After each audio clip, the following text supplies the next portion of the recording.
Welcome to Thermomix Adventures. Lisa here. Hey, look, today I'm going to make a really simple drink. And I've decided, yes, this is a second drink in this week, but often it is best to change our habits by starting small. If we start big, it can become really overwhelming really quick and we just can't progress. We kind of stall. I don't know if you've ever had that happen. So I thought, I'm tired today. I could easily just go convenient food. But I really want to show up for you guys, number one, but I also want to feed my family good stuff. So I was like, okay, I need to find something that is simple, that's easy, that they can have for morning tea, that ticks all the boxes. And this is where this juice came in. We have an abundance of lemons at the moment on the lemon tree. I've got honey, which we actually don't, you guys know, we don't cook with honey very often. We use rice malt. But when it comes to immunity and building resilience in that, honey is really good. You know, there's been many researchers around honey and its beneficial properties. Lemon, because it's high in vitamin C. Ginger today, I am cheating. I'm using a jar. I do have fresh, when I say fresh, I grew some and I froze it, but it takes time to defrost and I'm looking for ease, okay? So that's exactly where I'm going with this today. And then it's got water. So 4 ingredients, you possibly have them in your home already. You'll find them on the downloadable, okay? Head over to TMXing Adventures. There's a QR code that will take you there. Then go to the blog and you can download this, okay? It'll actually, there's even a link there to entirely download everything into your cookie dough for you. Okay, so grab that, check that out.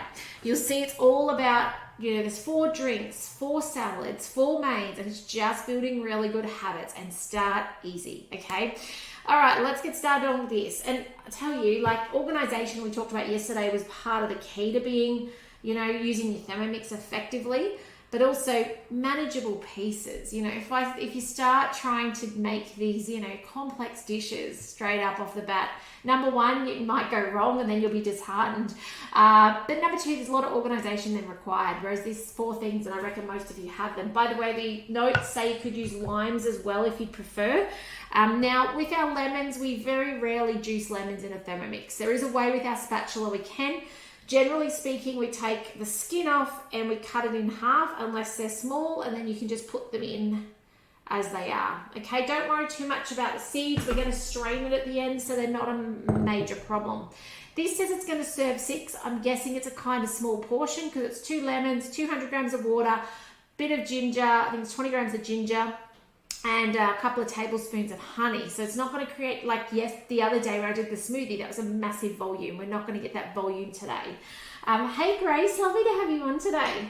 Okay, ginger, 20 grams. As I said, I'm cheating a little bit today. And I could have got it out of the freezer, but I really wasn't that well prepared today. Ooh, it's going to be a little spicy. I'll just take a wee bit out, only because the family will.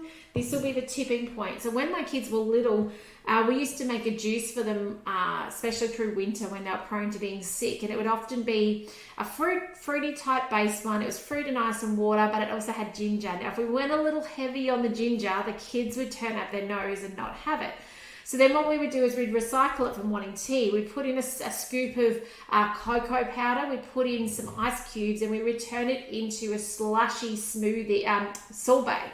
You know, so it became like your quick fruit sorbet. Some of you have heard me tell this story at demos before. And, you know, it's a really great way to take something that was not, you know, not accepted the first round and turn it into something else that was well received, which was good. We would also often use the apples and the fruit that was half eaten, or, you know, when you buy, I think I mentioned it maybe it was a demo yesterday. I've done a lot of demos lately online, so it's all blurring together. But you know, when you get that bag of apples and the middle one's bruised, using that to make something like a slushy or a sorbet is a great use of it. Or even using it, we do often to sweeten our pikelets and things like that instead of sugar. Okay, this is the honey, 4 tablespoons of honey. I was reading recently as well, they say that the more local your honey, the more good properties it has for things like avoiding allergies and stuff, which I thought was really interesting. So ours is a local one. We actually just keep this on hand for illness. You can see actually it's gone crystallized. The other article I was reading yesterday, and I think I mentioned this yesterday to you guys already, was around, and it's 4 tablespoons by the way, so I'm just guessing. But it was around things that do not expire, and the very first thing on their list, and I think I said yesterday, there was salt and sugar, and then there was honey. And honey doesn't expire. What it does do is crystallize over time. This is real honey, obviously, not, I don't know, is there an artificial honey? I'm not even sure, but it doesn't expire. The water content is too low, the sugar content is too high. It will just crystallize, and obviously to fix the crystallization, you heat it up if you're worried about that. You know, in the case of what I'm making here, if you're putting it into baking, you wouldn't even worry about heating it up. So that's pretty cool. And 200 grams of water, cold water. It says chilled water, and mine is chilled. You can see the condensation on the side.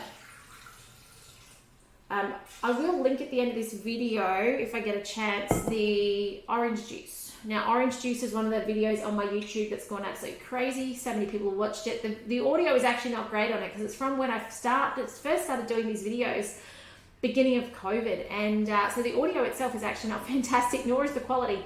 But so many people make orange juice, and it's so simple to do. So do check that out as well. Okay, insert the measuring cup, and let's finish this off, and then I'm going to show you what it looks like. So it's got 1 minute, speed 10. I'll probably stop it at 30 seconds because I don't want you guys sitting around watching me that whole time, but easy to do. Turn speed selector, speed 10, and off it goes.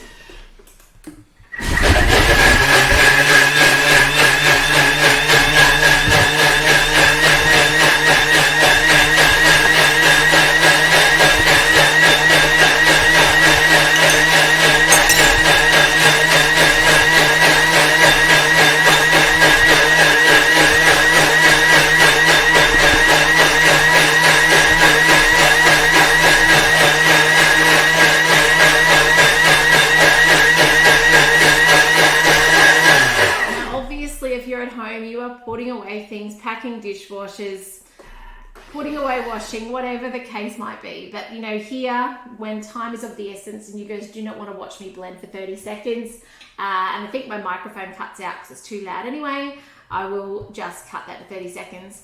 Strain the juice through a fine mesh sieve. I'm going to show you how we do it with our simmering basket, and you'll see this tip in the orange juice as well. Now, whether it's a TM5, a TM31, or a TM6 measuring cup, it does simmering basket, it does not matter. Okay, the process is the same. So look at that.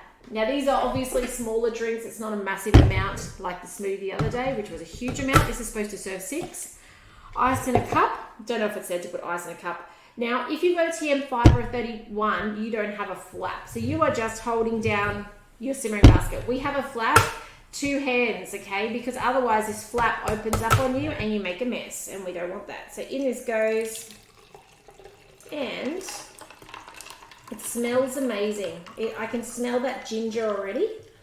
And I reckon, guys, you can see already, I reckon I've used half of that. So it's going to be, yeah, I've used half. It's going to be a small batch, which is probably good because, I mean, it is lemon, it's ginger, it's all those very strong things, but amazing. They do say to freeze the leftovers. And so you can use them again at a later date. Okay, so if you've got leftovers, you can do that. I reckon in my family, where this is supposed to serve 6, there won't be leftovers. Okay, I'd have to make a bigger batch. I also think you could add, they did say lime, you could add orange. Obviously the vitamin C level changes, but certainly there's lots of things you can do. Oh, this is making me thirsty talking about it. All right, guys, I will love you and leave you. I hope this inspires you to do more with your Thermomix. Try recipes you haven't yet tried. I hadn't tried that recipe until today. You know, if it's now nearly 10 years since I got a Thermomix, and I am bringing you 16 new recipes every month that I've never tried before, there is so much more you can do with your Thermomix. So I hope these videos inspire you to actually try new things and get confident with your Thermomix so that it transforms your kitchen. If I can help you in any way with your Thermomix, please don't hesitate to reach out. Do ask your questions, do cook and share your Thermomixing with your friends and family, because when they get curious, I would be honored to help them get a Thermomix on the bench and then get the very most out of it. But otherwise, thanks for joining me today. Go over to TMXing Adventures, follow that QR code over there, and you can then download this month's plan. You can also go back and download last month's and the Christmas one from before that, and that's where you'll find, if you are a subscriber over there, you will actually get the downloadable the week before the month ends, and you will then also get the replays and stuff like that. So you'll get that in an email before the end of the month if you subscribe. Otherwise, guys, take care. Have a fantastic day. I will be back here what's tomorrow? Thursday. I'll be back here tomorrow. We'll do another dish this week before the week is out. So take care, and I'll see you then. Bye for now.